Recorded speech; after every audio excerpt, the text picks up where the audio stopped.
All right, 3, 2, 1. Simple's ready. Welcome in. It's the Life in the Red podcast. I'm Chris. There's Sip. There's Parker. It's 4:08 p.m. on Thursday, March 10th, 2022. We're going to hit on some basketball right out of the gate here. I got to go pick up my son from daycare here in a few minutes, so we're going to knock this out. The fellas will talk a little football. They've been immersed in spring ball. I've been immersed in hoops. So let's just get right into it. Nebraska falls at the Big Ten tournament last night to Northwestern, 71-69, led by 15 points, led 50-35 with 15:28 left in the game. 15 points. Looked great. Looked like they were going to roll into the next round.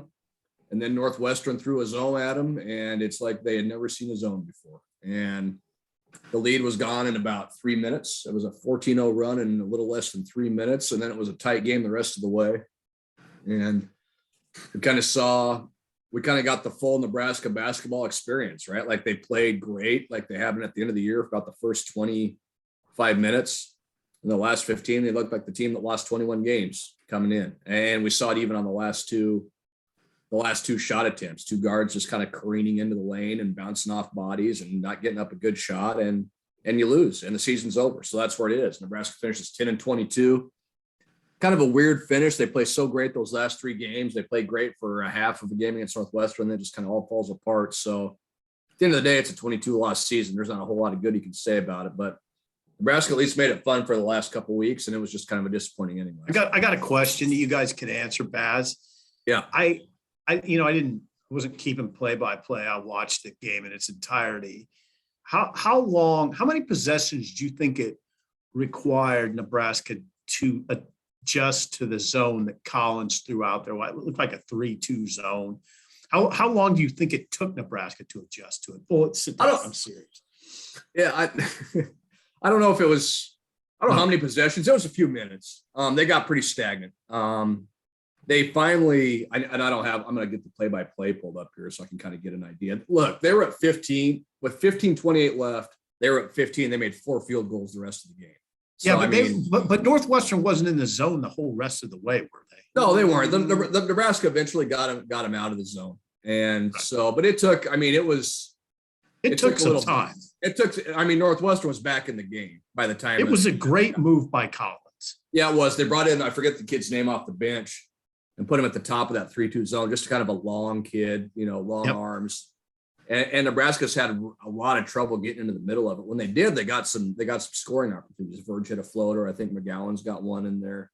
But it just took them a while to kind of get into it and get moving and get the ball moving around. So, yeah, it definitely took a few minutes. It was a great move by Collins. It was. And Hoiberg said as much last night, and they didn't adjust fast enough. And with the way Northwestern was shooting the ball, coming out of halftime, it didn't take long for them to get back in the game. It was a fascinating study in energy because Northwestern's energy in the first half was terrible. I thought it was terrible. It looked like there was something wrong. In the second half, it flipped. You don't always see that. You do see it sometimes in sports, but it's not unheard of. But the second half looked, from Northwestern's standpoint, the energy picked up dramatically. It was weird too. And I tweeted this, like coming out of the locker room, like Nebraska looked like the more energetic team coming out of the locker room. Like I'm watching them warming up and they're bouncing around, and I was sitting down on Northwestern side. So they were right in front of me and they were quiet. They were just kind of going through the layup line. There wasn't a whole lot of talk. There wasn't a whole lot of clapping. I'm thinking, man, Nebraska might blow their doors off because Northwestern just looked flat coming out of the locker room. Then they hit 3 or 4 shots in a row, and all of a sudden the energy's back up. So, that was just how quick it turned. I thought it was going to be a Nebraska blowout early in that when those teams came out of the locker room. But great Northwestern, they hit some shots. Nebraska made some mistakes on defense. Their energy on defense dropped. They kind of started reverting back to some old bad habits that they had on both ends of the floor, and Northwestern hit shots, and that just flipped the whole game. Those first few minutes of the second half. Okay, now what? When will Fred address the media at some point soon? Probably not in a group setting. No. Spring breaks next week, of course. We're going to have to, he's been asked about the supposed plan and the supposed changes that he will make to the program in the offseason. Hasn't really said a whole lot as you would expect. So Now we're it has gonna to. yeah. So he'll talk about it at some point, and certainly we'll ask him about it at some point. But I think it's going to be relatively quiet here, probably through the rest of this week for sure. And then you get into next week, and you might start seeing some of the attrition a little bit, maybe some movement on the coaching staff, whatever it may be. So it's coming, but I don't see Fred talking about it for a little while yet. Parker? It's interesting. At halftime, you're thinking like, I kept thinking when they won those 3 straight games, that's impressive, right? It doesn't matter who you are or what part of the season is or what your overall record is. Like, it's hard to win 3 straight games in the Big Ten, period, let alone do it on the road, let alone do it with how bad Nebraska had been up to that point. And I don't know that it would have felt a lot different if they would have won 1 game and lost to Iowa today, or won 2 games or whatever. But like, Bez, what good did it do them to get hot late in the year at this point when you lose in the first round? They're going to have roster turnover and all that. Like, is there something to take from that little heater that will last beyond those 2 weeks? Or is it just sort of a flash in the pan for a team that's going to look entirely different again next year? I think that's the question, because I kind of did the same thing last year too. Like, and it wasn't the same heater, but they played a lot better at the end of the year, and I think that more than anything, it raises the question is, why don't they do that the whole season? Why are they waiting until the last 2 weeks of the year to do it? That's happened the last 2 years. And again, this heater was way, way, way above what they did last year. They just played good, solid basketball last year for probably the last month. And this year for the last month, they started out solid, and they just got red hot. And so it's fun to watch if you're a fan, and it's fun to watch when you've seen a lot of losses. But when it gets over, now that you kind of had some time to think about it, you said there, why in the world were they not doing this the whole year? It's the same group of guys, essentially, without Trey McGowan's, of course.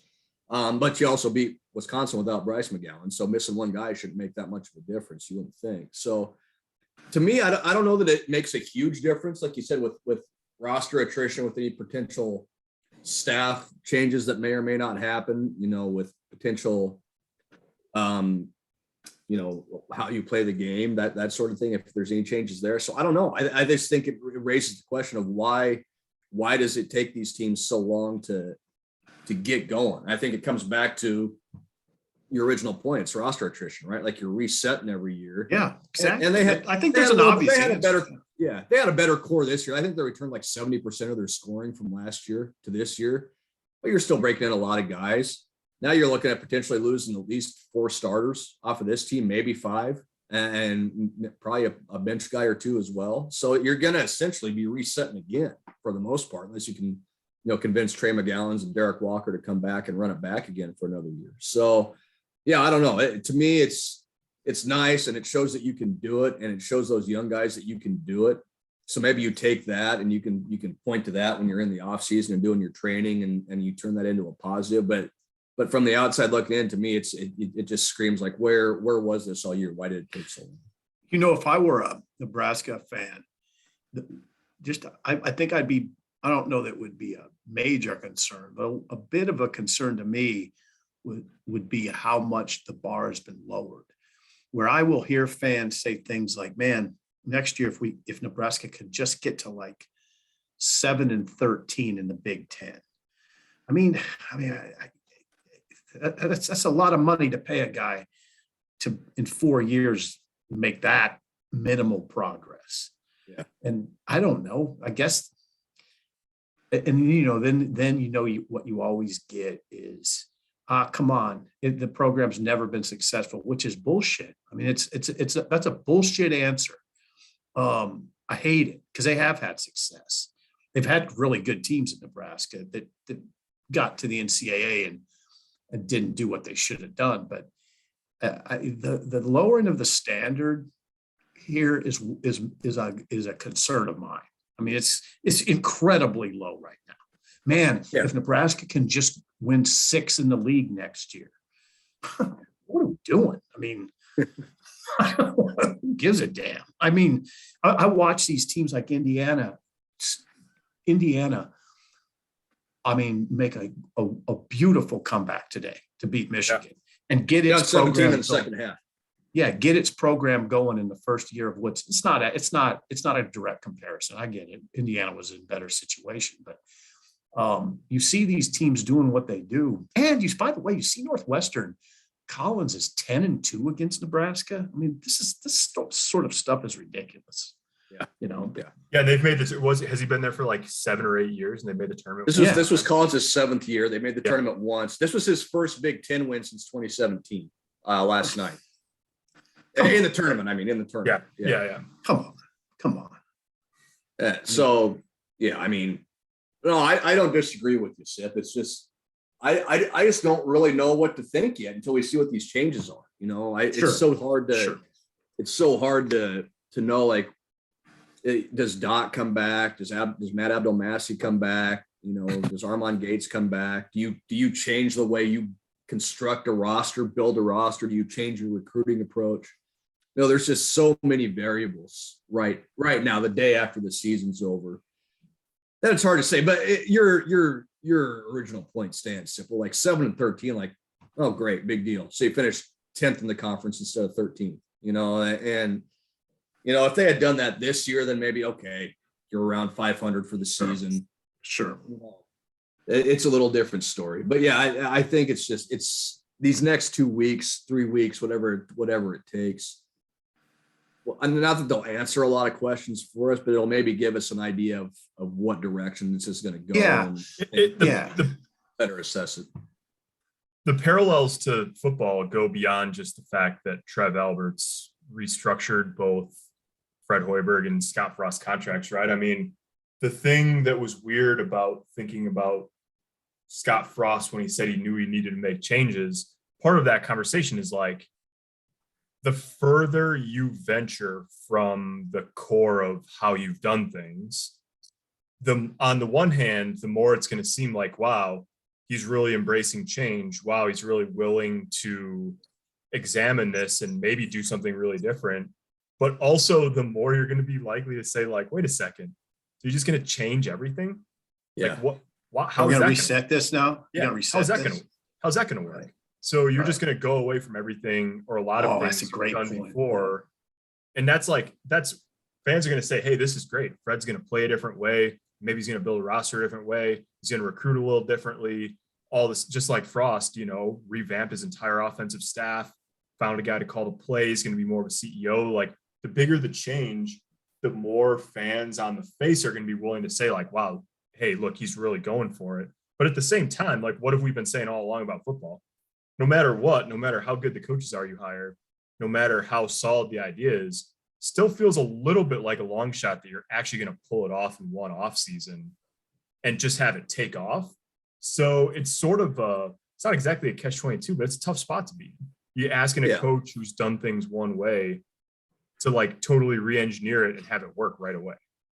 I'll say this: it's easier to do it in basketball than football. Probably true. Yeah. You don't need 30 guys in basketball. Right. You need 5 or 6, and you need the right mix of 5 or 6. And I don't think you're going to see Nebraska on the court look dramatically different stylistically. They're still going to play up tempo. I think they're still going to want to space the floor, shoot threes, because that's what Fred's always done, and it's worked at this level. And it worked pretty damn good those last 3 games when they won 3 on the road, 2 of them against ranked teams.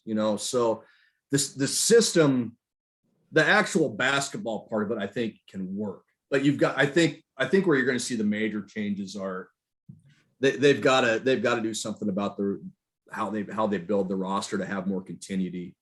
And that's where it starts. I think it may not look exactly the same as what Frost has done, where it's just these massive changes up and down the board, and it looks totally different from that standpoint. I think there will be changes, but I think you just have to take a really hard look at everything. And it's like Trev said, what they're doing isn't working. It hasn't worked. It hasn't worked for 3 years. So you've got to do something. Yeah, I would be. Yeah, I've said it before. I don't mind saying it. I'll be shocked if Matt Abdelmassih's back, and I'll be shocked if Bryce McGowan is back. I will be shocked. Well, yeah, I don't think anybody. Yeah, I don't think anybody expects Bryce McGowan's to be back. And that's kind of been pretty clear for most of the year. I think. Yes. I think most of us are operating under that assumption. Yeah, I don't know. I don't know what the coaching staff stuff will look like, and whether that's Fred sitting down with Matt and saying, hey, we need to approach this a different way. I just don't know how that will look. I don't know. I don't want to speculate because I don't know what it's going to look like. So yeah, it's just so hard to kind of get your head around right now. And then if Nebraska had finished the year with 3 straight losses and gone up there and flamed out, it doesn't maybe change a whole lot, but it at least makes it maybe a little less kind of bizarre to look at than the way they did it, just playing so well those last 3 games and playing so well for 25 minutes last night. I just don't think Fred Hoiberg right now, even if he didn't want to make changes, I just don't think he could legitimately go to the fan base essentially and say, I'm keeping everything the same. You can't do that. Can. Yeah. No, yeah, you can't. And Parker's heard it, as you've heard it.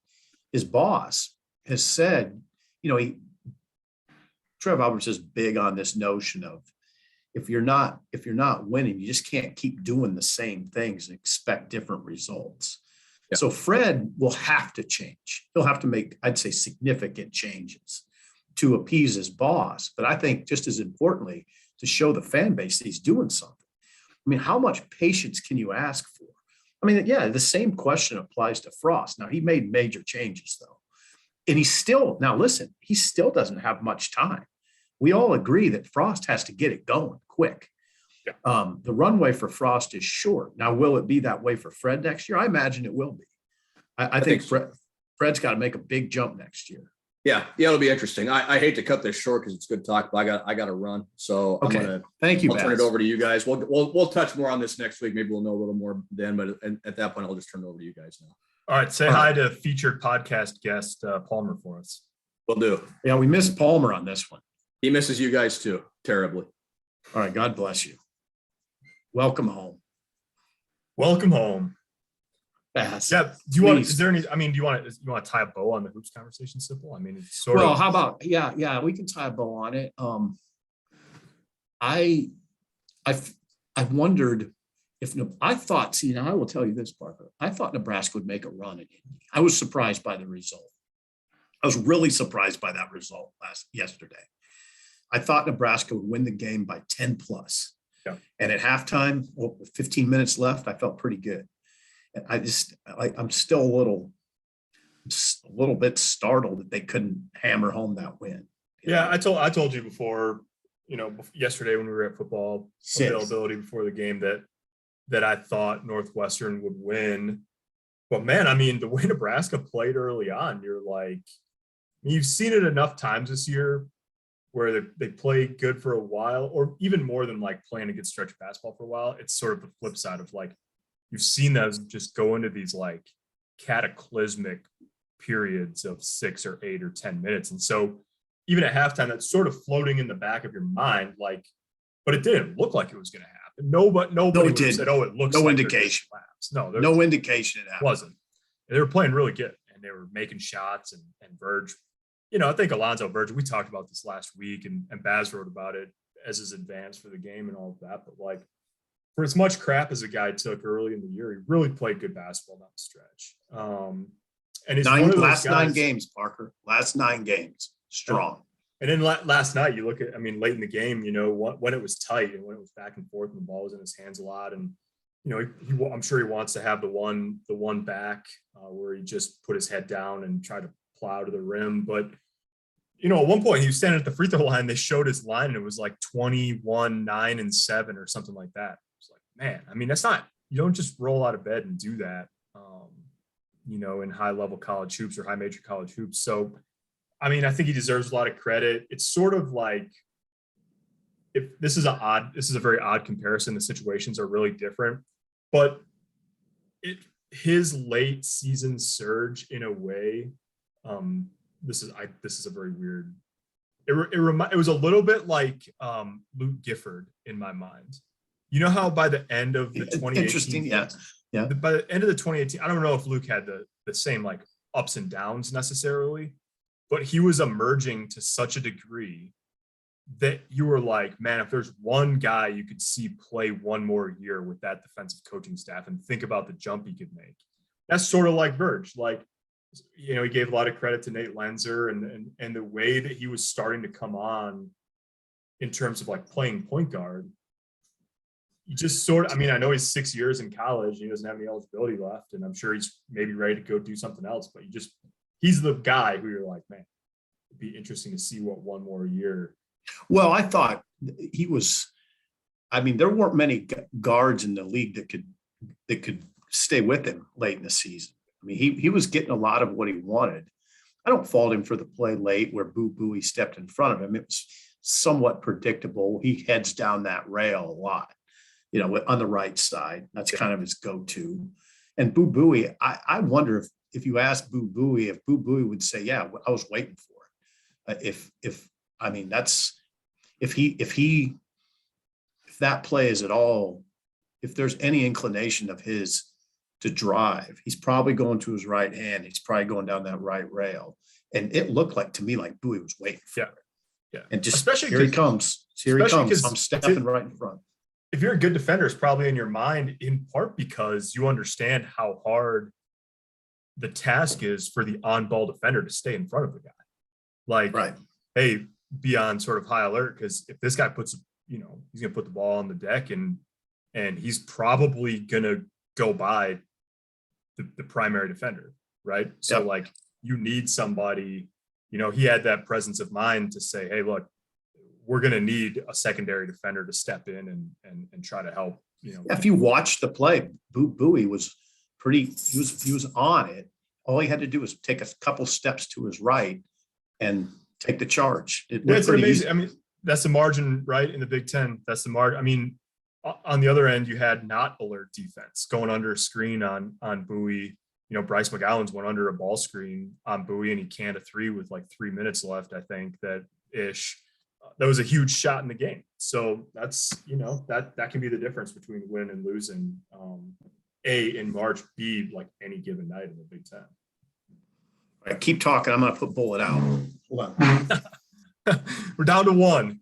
For those of you watching, you can really see what's happening. For those of you listening, now I'm awkwardly talking for a minute. So yeah, that's it. That's it for Nebraska basketball. We'll see sort of where it goes from here. There's interesting decisions ahead for Fred Hoiberg. He's obviously been loyal to Matt Abdelmassih his entire career, really, and especially in his college career. There's so many similarities, Sipple. Maybe this is a good like transition to football. There's a lot of similarities between the situations. I mean, Frost had been really loyal to Mario Verduzco, for example. Obviously different roles and all of that, but Frost at one point said that he didn't, that Verduzco would be his quarterback's coach as long as he coached. And that was a situation they just had to sort of reevaluate, and obviously made the change and all of that. And it'll be interesting to see how far Fred Hoiberg is willing to go, or feels like he needs to go, in terms of making change. Well, I don't know what you'd say. I don't think these are unilateral decisions. I don't think it's just, we'll see how far Fred decides to go. The athletic director would tell you that they are unilateral decisions. But yeah. His opinion, like it matters in this conversation. Yeah. Just like it did in Scott's situation. Right. I mean,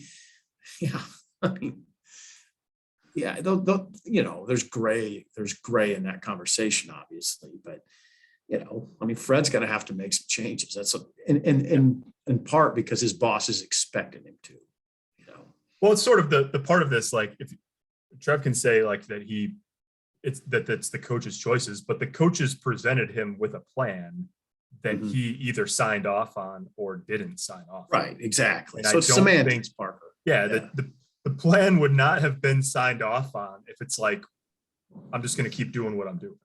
Right.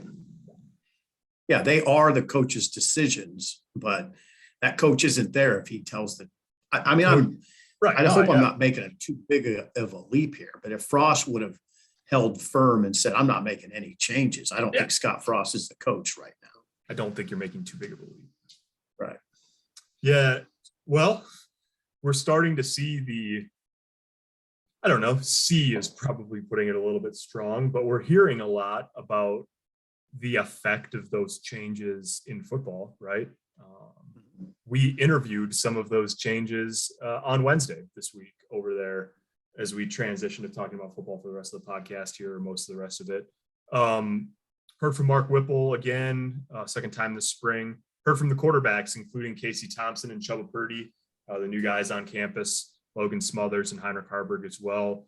Simple, obviously, you've talked about this on the radio. We've written a lot about it already. We talked about it on videos that are on journalstar.com. But I guess I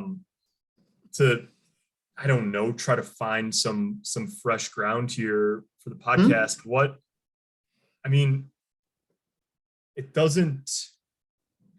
It was interesting listening to Frost talk about the offense, I thought, just in terms of like what he's seen so far. And then also, like, it's not surprising, but Whipple saying, like, I just want to not turn the ball over during this scrimmage on Friday. Like, first downs and touchdowns would be great, but they're still kind of in the baseline in terms of building what they want to do offensively. Is what it seems there's like things. on the outside. Yeah, there are things we know, though. I mean, let's not pretend like there's not. There's a lot we know if you really think about it. We know that you could say right now that the quarterback situation's crystallizing quite a bit, in my opinion. Yes, correct. With you would say Casey Thompson is the front runner. You could probably say with Chubba Purdy not practicing at full go, that Logan Smothers would have a leg up for the top, right behind. I don't know, right behind, but behind Casey Thompson. Chubba Purdy hasn't practiced full go. Now he says he expects to be back March 22nd when the team returns from spring break. Heinrich Harburg's in that discussion too, but it's pretty clear that he's behind Logan. Yep. So we know that. We know that they're going. Now, I thought it was really significant yesterday what they said about they're going under center more. Yeah. So one big change is footwork, because these guys have to learn a 5-step drop because they're going under center. That's something that's been a big discussion. It's always a pretty big discussion in a program, in a fan base that doesn't go under center. Now, Nebraska with Whipple and his NFL background is going under center. I thought that was big. We know they're moving fast. The tempo, they're trying to go with a lot of tempo. Logan Smothers said that. So we know there's stuff we know. I mean, we've learned quite a bit, actually, without seeing practice. Right. And that's what we always got to reiterate. We're not seeing anything. We're going off of what people are saying, but we also know they're going to scrimmage tomorrow.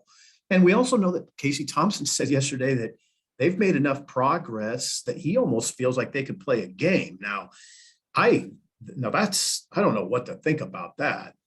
That could Ross said the exact opposite at the very outset of his news conference. That could be just youthful exuberance, right? I mean, and he's Casey. That was interesting though that he set out of 5 practices, like 3 or 4 of them he's felt like they were in that kind of rhythm offensively. It was. I think as we were getting going with Frost, Tom Chattel from the World Herald sized up the size of the media corps over there for Frost and said to Scott as he walked to the podium, "Who do you play this weekend?" And Frost said, "We don't play anybody this weekend. We're not going to be ready to play anyone for a long time." It's just a quip, I guess, in March, but it is. I mean, one of the things that I don't know how. I mean, I think you can look at Whipple's history and draw some conclusions on this. Like, if Nebraska has, people ask a lot about the run pass conversation, and there's a sense, I think, especially from the first day of spring ball when Nick Henrich said he thought that the offense on day one was running the ball downhill more, that sort of tripped this excitement in run the ball guy and his friends. But I would temper that a little bit, because at every turn, Mark Whipple and Mickey Joseph have said categorically that they're going to throw the ball a lot. And Logan Smothers said yesterday, yeah, we're throwing the ball a lot. And so I think it's interesting because until you see it in action, Sipple, that there's going to be a level of consternation among fans, isn't there, on that front? I mean, I think so. Yeah, I think, run the ball guy doesn't know what to think right now, that's okay. What I would say, and I've written it, and I'll continue to say it, I'll probably write it again. I think Whipple, with his NFL background, understands the importance of running the ball. Frost, big theme of last off season was we got to run the ball. They just haven't. I mean, I just don't think if you coach in the Big Ten for 4 years, I don't think you come away from those 4 years going, you know what, we're just going to whip it around. I don't even think we have to run. I mean, I'm not worried about it. And again, I would reiterate, Whipple has a deep NFL background. I mean, he knows. He mentioned it yesterday too. You got to run it in the red zone for sure. You got to be able to run the ball in the red zone, right? He said that. The fact, Parker, the fact they're going to under center indicates that they're going to try to run. Yep. You heard his spiel. What part of his spiel was going under center helps the running back. Yeah, it helps that downhill game. So yeah, I would, if people are getting worried about it, all I would say is, well, they're practicing under center for the first time in I don't know how long. So I mean, trying to think back to did they go under center under Riley? Yeah, but they did. Frost, they just don't do that. Yeah, now they do. Which tells me almost enough about the running game. It's interesting that is going to be his answer about going under center and sort of the full spectrum of the run game and giving the running backs more gaps, more avenues, was really interesting. And I think it's the longer this go, like the further we get into this, Sipple, like you remember, I was thinking about this today, actually.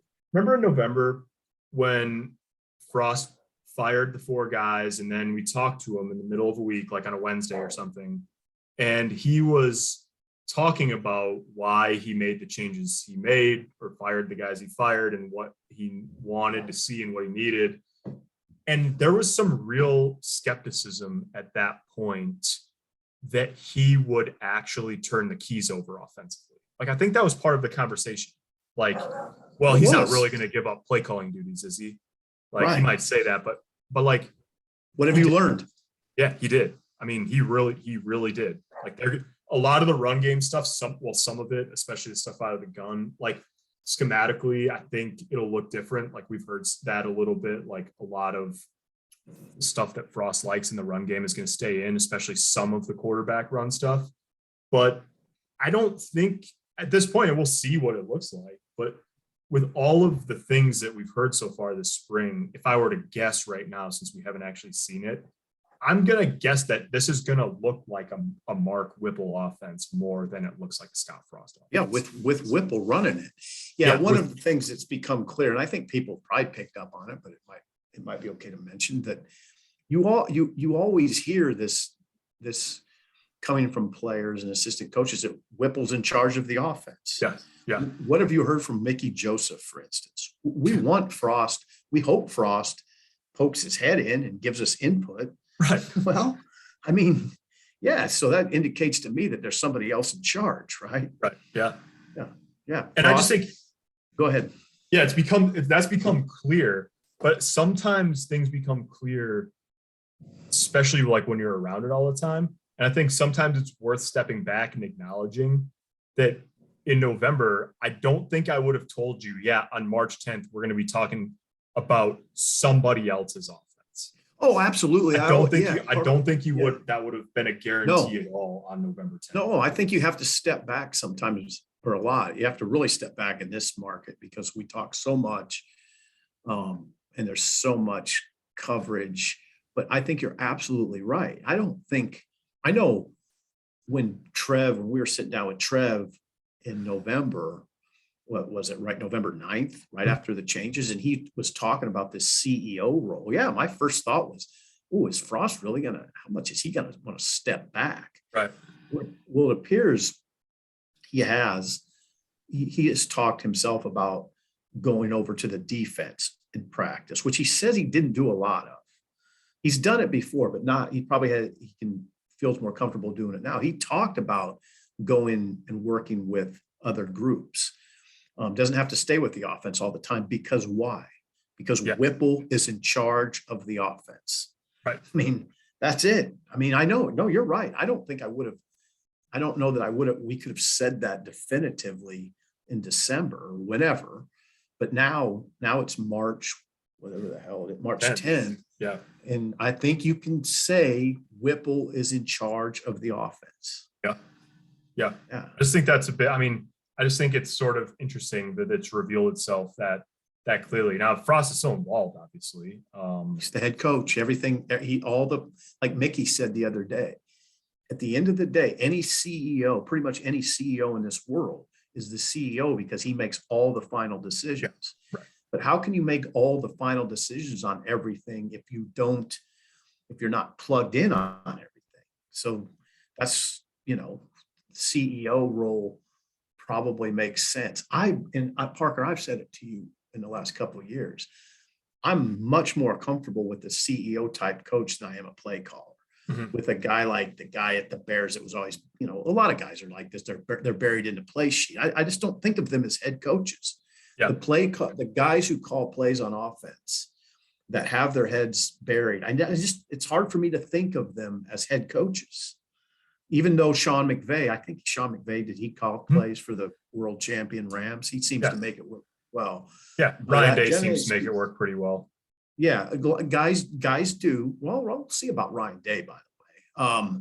People keep saying that, and he just keeps winning. Well, he was one loss away from being in hot water. 3 losses at Ohio State is hot water. I mean, He was a touchdown away. He was a Rose Bowl loss away, and that was close from being in legit hot water. I mean, got it done. He got rid of his defensive coordinator, though. I know.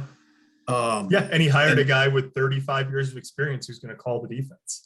Right. But I'm telling you, I watched the press conference when he was introduced, and Gene Smith patted him on the shoulder and said, "We expect to win them all of them." That was crazy. That was that was all of them. 3 losses, all of them. Yeah. Yep. Yeah. At any rate, it was. That was a fascinating moment for sure. Interesting to hear Whipple. I just think it's one of the things about this, and we can wrap it up shortly here. I think it's interesting to just watch the pieces come together. Like the coaching pieces. Like when we talked to these guys in December, like when we talked to Whipple, December 15th, we talked to Whipple and Mickey Joseph, and one other, Donovan Raiola, I guess. And they didn't know each other, like they all met each other like the week before. And Mickey and Whipple had maybe been out recruiting a day or 2 together. And then on the first day of spring ball, they kind of walked in together. They're cracking jokes, like they've had a couple months of watching film and all of that. And now, like Whipple's up there talking about, oh yeah, Chins gave us some good looks on blitzes, and it's a fascinating, just sort of fascinating to watch the whole like dough try to pull together, for lack of a better analogy. It's unclear if it's all going to work, obviously, but it's pretty darn interesting watching the process unfold. Yeah, now I'm going to ask a question. It would frustrate you. It's not really a question; it's a question statement. But how fascinating would it be tomorrow if we could watch that scrimmage? Yeah. My God, I know. I would So if anybody out there who is going to the scrimmage, that can go to the scrimmage, former players, if you got like the Periscope stream or whatever, hit me up. I won't say anything. Yeah, hit us. We'll see some of it. FaceTime. Come on. Yeah, I'm with you on this. It's not hard, but as frustrating as that is, this stuff I find it very easy to write about because it's really interesting. It's a really interesting period, And the guys that have are back, right? Like most of them have big projects too. That's the thing about it. Like it's not just an offensive conversation. Like Travis Fisher has 7 new scholarship guys in his room. You know, even Sean Beckton is trying to replace a Big Ten tight end of the year, and he's trying to get a lot out of Thomas Fedoni early in his career, like one of the biggest recruits Nebraska's had in the past several years. You know, Mike Dawson has a big challenge on his hands. We talked about that the last couple of weeks about the defensive interior and all of that. Like, it's all, you know, Bill Bush trying to engineer an entire special teams turnaround. Well, he has a new punter and a new place kicker. I mean, Right. And a new return man and a new return man. Yeah. Yeah. You can't. Yeah. I mean, sometimes when I get a little nervous, Parker, like, whoa, man, what are we going to write about now?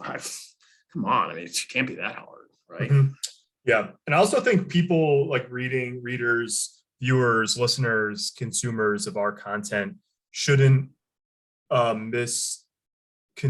misconstrue or conflate interest and enthusiasm for covering something that's really interesting with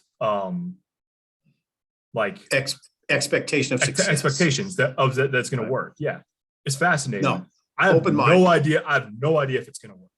No, you know, open-minded. Yeah. They might be good. They might not be. I have no idea. It's hard. How could you say right now, given all the things that have changed? No, I know. I'm really open-minded. I probably trend towards skeptical more than anything. Because these changes are massive. And not so much even in the coaching realm. They're counting on a lot of new faces, 16 new scholarship guys in spring camp. A lot has to pull together, and you have to keep in mind they're in maybe the best league in the country.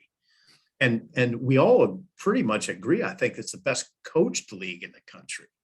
So a lot of these other coaches are working in systems that are well established, particularly in your division. You know, with Wisconsin and Iowa, they're not making changes. Iowa's tape in 2021 looks much like it did in 2011. I mean, in Wisconsin, probably, I think you'd say probably the same thing. Maybe not 211, but whatever. They're not making radical changes. I mean, in 2011, they were running a 3-4, and Paul Christ was their offensive coordinator. So, see, there you go. Thank you, Parker. So, Minnesota changed coordinators, and the guy they hired was the guy who was there when they built the offensive system that they've been running, basically. I always try, like, that's a big picture discussion, but I always try to hammer that home. You are competing against these teams right in your division with established systems, and you have blown up a lot of your system. Yeah. On offense, or a share of it. And for sure, you have these new faces on the coaching staff, including a new offensive coordinator.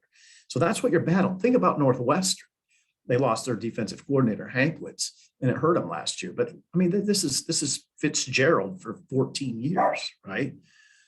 Even now, you'd start to say Purdue.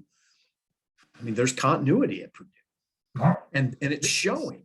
You can't tell me that Nebraska has any sort of edge at this point on Purdue. No. I mean, right. Why would you? I mean, right. I mean, hasn't Purdue won 2 of the last 3? Yeah. Minnesota, same way. Right in your division, there's these established coaches with established systems, and you're undergoing this massive undertaking. Yeah. Yeah. I mean, so if I trend towards skeptical, that's why. Yeah. Yep. It's going to be interesting.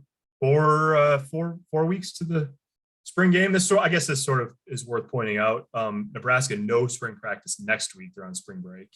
And then back to it for 3 weeks. And then the end of that 3rd week is the spring game on April 9th. So, all right, we better wrap this up. Yeah. Friday's practice number 6 out of 15.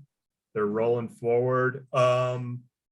Anything else for the good of the cause? Women's. You have basketball? A story. Yeah. You have a story looking ahead to the scrimmage tomorrow. I have a column on Logan Smothers, which is basically about how appealing it is that he says he never considered. In fact, he was asked, Parker, one other thing. It was really interesting. I was listening to the tape. He was asked the question, a very sort of leading question. When did you decide to return to Nebraska? Yeah. And he said, well, I never considered leaving. That's really interesting to me. Just that little bit of that conversation with him yesterday. The question was, when did you decide to return to Nebraska?